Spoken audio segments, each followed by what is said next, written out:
Todo mundo quer ser alguém na vida, se destacar, ser notado, deixar sua marca no mundo. Esse desejo ele não é errado, na verdade é a coisa mais humana que pode existir. Mas o que acontece quando seu desejo vem do medo? O medo de ser invisível, medíocre, esquecido.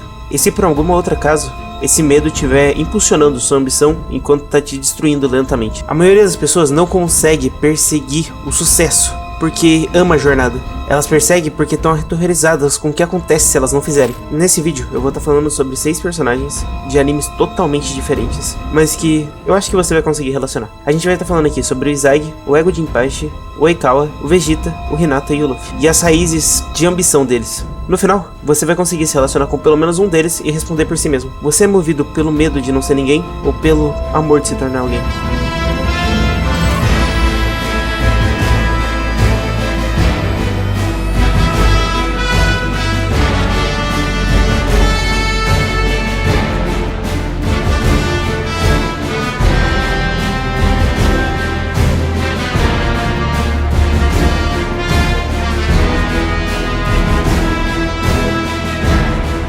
Vamos lá, a primeira coisa que a gente tem que entender é o que acontece quando o sucesso ele para de ser gratificante. A gente tem alguns exemplos aqui que se enquadram bem, mas o Izagi, por exemplo, ele nunca foi melhor que ninguém fisicamente. As suas características são bem medíocres no total. Ele tem uma coisa acima dos outros, que é a sua visão. Todo o resto, ele tem que se esforçar e ralar o triplo para atingir o que ele almeja. A partir do momento que ele percebe isso, que ele não é um gênio, as suas expectativas começam a mudar. Ele não quer mais vencer, ele precisa vencer para sobreviver, porque se ele não fizer isso, quem ele é? No episódio 5, quando o Izagi marca, ele não sorri, ele expira como se tivesse sobrevivido a algo. Eu esmaguei os sonhos deles, eu destruí o time 11, então isso significa vencer. Eu não sei que sentimento é esse, mas eu gosto. Essas são as palavras dele. Esse ato de expirar como alívio é o mesmo ato que o Ego Jinpachi faz quando eles vencem contra o Japão Sub-20. Esse alívio, esse peso das costas que sai dele. Se você é bom em algo e tem padrões, você presume que deve sair sempre bem. O que significa que o sucesso não é motivo para comemoração, mas é um nível mínimo de desempenho que você tem que ter.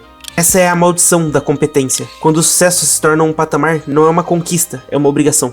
As pessoas sempre estão esperando grandeza de você, e essa pressão vai fazendo você parar de sentir vontade e de gostar do que você está fazendo. Você em algum momento chega a não mais fazer o que você está fazendo para vencer ou para ser melhor que os outros, mas sim para não falhar e não dar mais vergonha do que você já tá fazendo. O medo da insignificância gera essa obsessão pela competição. Isso obviamente traz resultados, mas transforma a ambição em ansiedade e cada vitória como um suspiro de alívio. Você não consegue aproveitar de fato. Outro grande exemplo, quando você fala sobre esse tipo de medo, a gente fala sobre o Vegeta, porque ele passa a maior parte da sua história impulsionado por um orgulho e o medo de ser superado pelo Goku. Se ele não for o mais forte, seu status e identidade como realeza não significam nada. Ele atinge picos de poder através de raiva e o medo de ficar pra trás. O poder, ele é muito grande, mas é frágil, e isso é totalmente ligado a essa competição externa, não a um amor pelo crescimento ou pelo que ele faz. Agora, se o peso da sua validação for alguma ambição um pouco mais tóxica, o que eu quero dizer? Pensa assim, a sua ambição não é vencer, mas é ser visto vencendo pelos outros. O Oikawa de Haikyuu,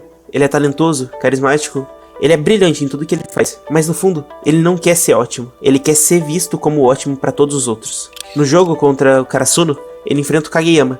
Por mais que o Oikawa se esforce, ele se sente invisível ao lado dele, e essa necessidade de reconhecimento se torna tóxica. Deixa eu te dar um exemplo. Muitos atletas, corredores, começam a parar de se importar com o que a corrida se faz sentir e se concentrar em como ele se parece quando tá correndo. Essa validação não melhora. A ambição de Oikawa não tá enraizada no amor, mas sim nessa insegurança.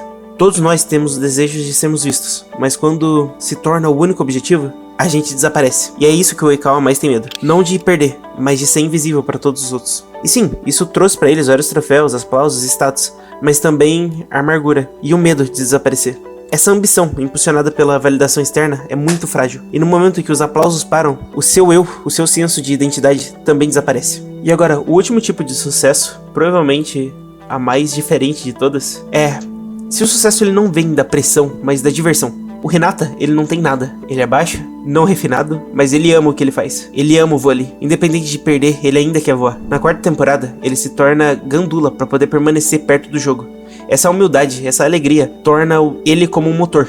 Ele não persegue a grandeza de ser visto. Ele persegue porque ele tá apaixonado pelo processo de aprender. Não almeje o sucesso se você o quiser. Apenas faça o que você ama e acredita nisso. O sucesso vai vir naturalmente. É nisso que o Hinata mais acredita. Ele não tá almejando sucesso. Ele acredita no jogo, e o sucesso meio que segue esse tipo de devoção. E essa mesma mentalidade é o que impulsiona Luffy, porque ele vai ser o rei dos piratas. Mas pra ele, isso só significa ser a pessoa mais livre do mundo. Essa ambição dele é nada mais nada menos que uma manifestação da sua alegria de viver, de explorar o mundo e proteger seus amigos. Ele fica mais forte não por obrigação de ter que ser o mais forte, de que o rei é o mais forte, mas porque é uma consequência natural de se jogar de cabeça na aventura que ele tanto ama. Se a gente for parar pra ver, eu sou meio parecido com o Luffy nesse quesito. É mais ou menos assim que eu me sinto fazendo os vídeos. Eu sei que eu vou ser o futuro rei dos piratas, mas eu tô aqui, dia após dia, porque eu gosto mesmo. Eu comecei como um hobby e hoje, graças a Deus, tá sendo uma boa fonte de renda. Mas, mesmo que ninguém esteja assistindo, eu ainda vou continuar fazendo, editando e postando. Essa ambição do Renato e o Luffy é sustentável, porque tá realizado na alegria, sabe? E esse tipo de ambição não dura, mas faz crescer. Cada vez você tem mais vontade de aprender, de estudar e trazer algo melhor para aquilo. Então, se você viu até aqui, deixa eu te falar, o que você pode aprender com eles? Bom, o medo, ele pode acender um fogo, assim como o terror. Ele te impulsiona a agir, mas drena a alegria de cada vitória. A validação parece doce, mas ela nunca dura, porque outra pessoa sempre roubará os holofotes. É por isso que o único combustível que realmente te sustenta vai ser essa alegria. O Renato e o Luffy encontraram no simples amor de pular, jogar e buscar a liberdade. Se você conseguir encontrar alegria no esforço em si, o sucesso não vai parecer uma pressão. Vai parecer natural, leve, livre, como a própria liberdade. No início, a gente pergunta, você é movido pelo medo de ser ninguém ou pelo amor de se tornar alguém? O medo, ele pode ser o pontapé inicial que você precisa, mas definitivamente não vai ser isso que vai durar pra sempre, porque a validação desaparece e a alegria perdura. Ela transforma o esforço em liberdade e a luta em algo que realmente vai se manter por aí. Então respondemos?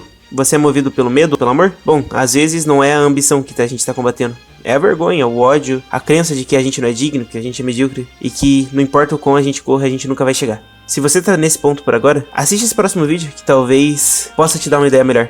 Eu falo nele sobre a Silent Voice e a gente explora sobre como entender esse auto-perdão. Te vejo no próximo e até mais.